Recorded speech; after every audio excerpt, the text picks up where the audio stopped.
Acorda, sucupira!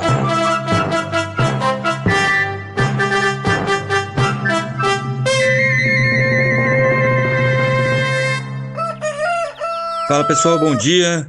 Sejam todos muito bem-vindos, muito bem-vindas. Eu sou o Rodrigo Oliveira e esse é o nosso Acorda Sucupira de terça-feira, dia 22 de outubro de 2024.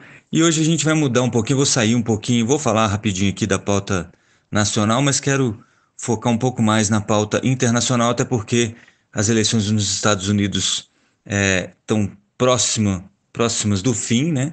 E isso obviamente tem impactos aí na economia global como um todo. É claro que a gente não consegue dizer exatamente o que vai acontecer, não só por causa do resultado da eleição, mas porque político é político em qualquer lugar do planeta Terra, né? Diz muita coisa, faz quase nada e sempre surpreende para o lado negativo, né? Pelo menos essa é a minha posição sobre isso.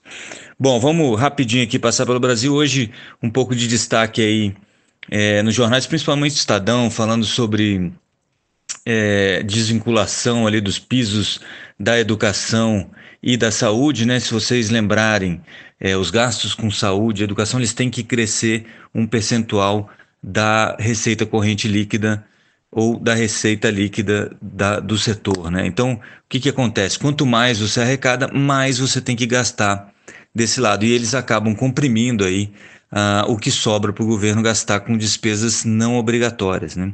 E isso vai gerar, o Estadão teve acesso a um estudo do Tesouro Nacional, geraria aí um problema grande para o Estado brasileiro lá em 2031, porque ele cresceria de um tanto que ia comprimir a zero as despesas não obrigatórias, né? Então o governo não teria como, qualquer que seja o governo, não teria como investir dinheiro nenhum, porque tudo teria que ficar nas despesas obrigatórias. Isso obviamente atrapalha um pouco ou muito o que os governos podem fazer pelo país. Mas de qualquer maneira isso não vai ser lidado neste ano, até porque a pauta do governo Lula não está olhando para isso agora e ela é antipática, né? Essa é uma medida antipática, mas quem me acompanhava lá no Antagonista e até na reunião de caixa lá no Investreaming vai lembrar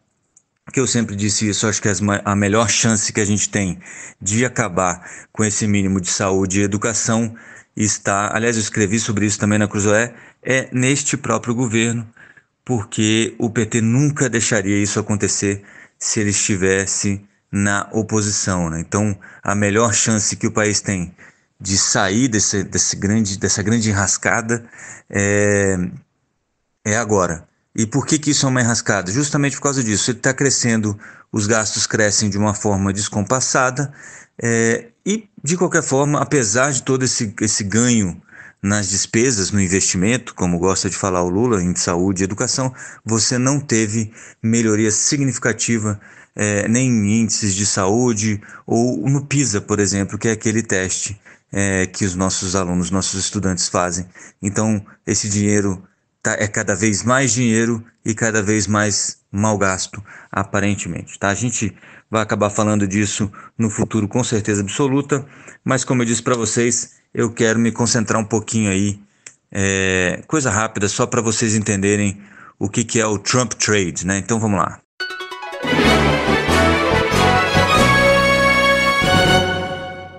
Muito bem, o Trump Trade, né, que eu estava falando. Por que Trump Trade? Porque nas casas de apostas a candidatura Trump, né, Donald Trump, tem crescido, está mais de 60% apontando mais de 60% de probabilidade de uma vitória do Donald Trump nas eleições que terminam agora, dia 5 de novembro. Então a gente está aí há 2 semanas exatamente da definição do novo presidente dos Estados Unidos, ou da nova presidente dos Estados Unidos, foi a Kamala Harris, embora as pesquisas tenham não tenham apontado muitas chances para as pesquisas, até que nem tanto, mas nas casas de aposta poucas chances para Kamala Harris. Então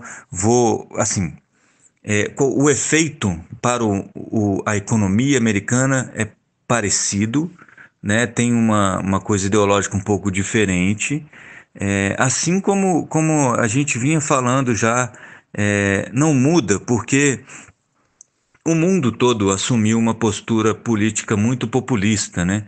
E populismo é dinheiro, dinheiro na mão é vendaval, né?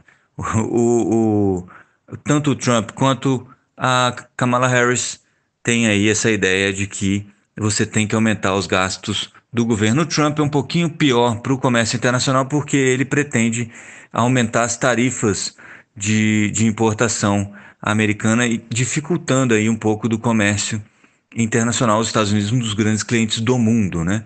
É, então, isso obviamente atrapalha um pouco. Mas, então, você pode esperar, se for Kamala ou Kamala, é, ou Trump, Harris ou Trump, você teria então déficit fiscal em alta lá também, né? Não é só no Brasil que a gente tem esse problema. Então, o déficit em alta e inflação também em alta. Essa é a expectativa do, dos investidores, do mercado financeiro americano e global para os Estados Unidos nos próximos anos, seja quem for o eleito, né? O perigo que eles correm lá é que o Trump parece, por incrível que pareça, na economia ele parece mais com o Lula do que o Bolsonaro. Aqui a gente tem uma ideia de transferência, né? De, não, quem é bolsonarista é trumpista, quem é lulista é harrista, né?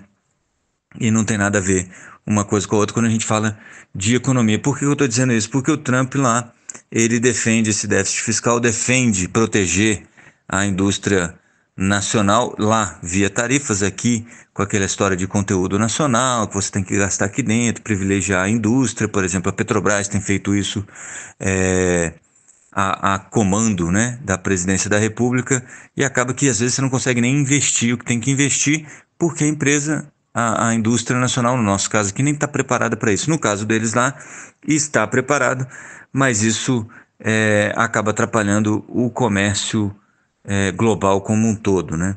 E aí, o Trump Trade, nesse caso, então, seria aí juros pós-fixados, né? Então os juros dos treasuries, né? Que são os títulos públicos norte-americanos em alta, e o dólar também em alta. Lembrando que o juro é o preço do dinheiro, quanto mais alto o juro, mais se valoriza a moeda. Inclusive é isso que o Banco Central tem tentado fazer aqui para tentar conter a alta do dólar, porque o dólar vai subindo lá nos Estados Unidos por causa dos treasuries, né? E dessa ideia de que o Fed não vai ter espaço para cortar juros a partir do ano que vem, depois da troca da presidência, em função dos déficits, e isso vai gerar um dólar mais valorizado. Isso acaba atrapalhando aqui a gente também, por vários motivos. A gente tem os nossos próprios problemas, mas esse é um dos fatores externos que acabam atrapalhando a nossa moeda e desvalorizando o real, que ontem chegou a 5,74.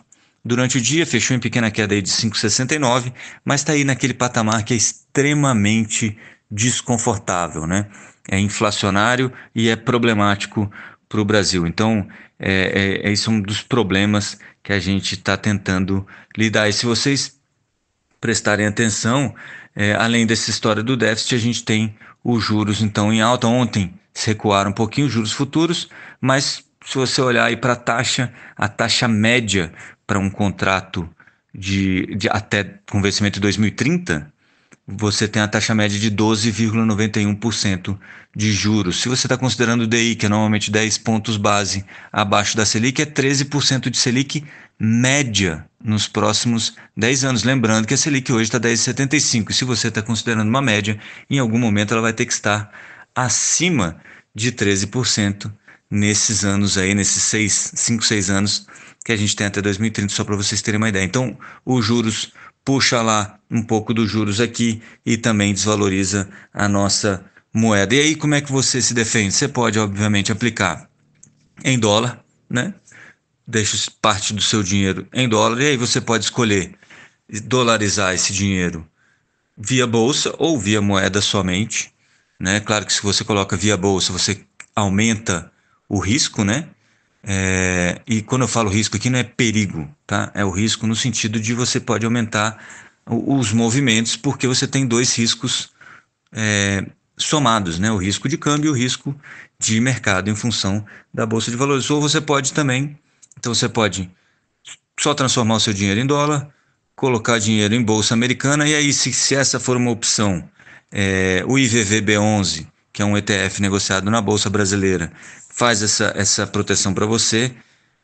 Então, IVVB11, que esse ano já subiu 43,49, mas lembrando que juros mais altos acabam impactando um pouco a Bolsa, pelo menos no curto prazo. Isso você pode ter uma Bolsa para baixo, né? Lembrando que do outro lado, déficits primários, déficits fiscais acabam beneficiando empresas, né? Porque esse dinheiro gasto a mais passa pelo resultado das empresas, inflação passa pelo resultado das empresas, então não seria um mau negócio, embora os analistas aí estejam vendo a Bolsa Americana já muito próximo do nível de sobrecomprada, né?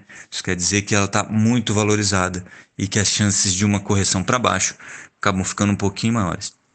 Então você pode, voltando aqui ao tema de dolarização, dolarizar via dólar mesmo, via bolsa ou via ouro também tem uma opção. Aliás, na bolsa tem o Gold 11, que é uma opção também para você defender aí um pouco dos seus recursos nesse Trump Trade. Lembrando que a eleição dos Estados Unidos termina dia 5 de novembro, porque alguns lugares inclusive já estão votando, né? As eleições americanas são bem diferentes da nossa, e já estão votando lá para a escolha dos delegados.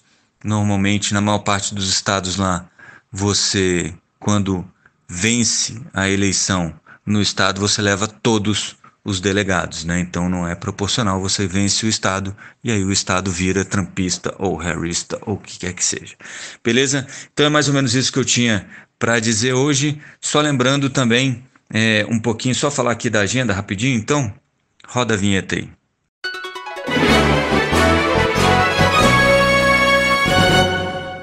E na agenda de hoje, coisa rápida aqui, tem Neoenergia, resultado depois do fechamento da Bolsa de Valores de hoje, depois das 6 da tarde, então o resultado da Neoenergia, e às 10h30 a Receita Federal divulga aí a arrecadação para o mês, né, que deve ficar aí estável em 201 bilhões de reais, pelo menos essa é a expectativa, e próximo de 201 bilhões de reais, a expectativa do mercado financeiro para este anúncio, beleza? Como eu gosto de falar, a mão invisível do governo cada vez mais fundo no bolso do contribuinte brasileiro.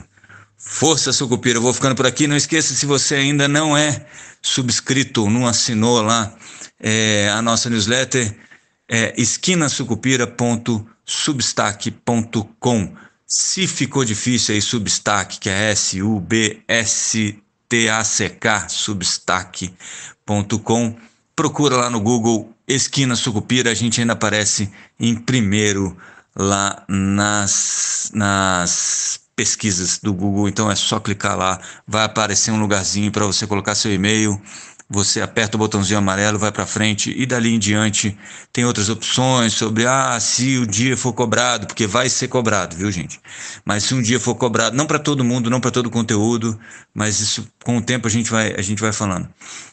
Se um dia for cobrado, eu toparia pagar ou não toparia pagar, e é assim que vai ser. Inclusive, no projeto de crescimento aí do Esquina Sucupira, a gente vai ter mentorias, e se você tem interesse em mentorias, depois deixa um comentário aí, eu tenho interesse, que eu já vou saber do que você está falando, beleza? Eu vou ficando por aqui então nesta terça-feira e a gente volta amanhã, se tudo der certo. Até lá, força Sucupira! Acorda, Sucupira!